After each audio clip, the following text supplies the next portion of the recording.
সাগরের মাঝখানে এক পাহাড়, ওই পাহাড়ের উপরে বসে 500 বছর টানা আল্লাহর ইবাদত। দিনে আর রাতে একবার করে নিচে নামতেন। সেখানে আল্লাহ তাআলা পাথরের ভেতর থেকে তার জন্য মিঠা পানির ব্যবস্থা করে দিয়েছেন, আর একটা ডালিম গাছের ব্যবস্থা করে দিয়েছেন। সকালে নামলে একটা টসটসে ডালিম, রাতে নামলে টসটসে ডালিম। এগুলো খেয়ে খেয়ে 500 বছর সে আল্লাহর ইবাদত করেছে।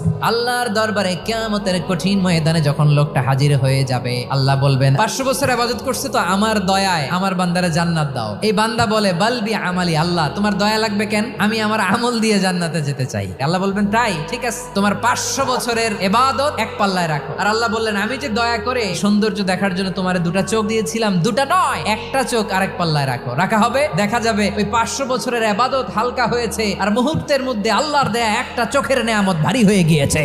ফলাফল দেখো, হিসাব বলে তুমি এখন জাহান্নামে যাবা, যাও এবার জাহান্নামে যাও। এবার লোকটা কাচুমাচু করে বলে আল্লাহ এবার আমি বুঝতে পেরেছি তোমার দয়া ছাড়া দুনিয়ায় কেউ জান্নাতে যেতে পারবে না।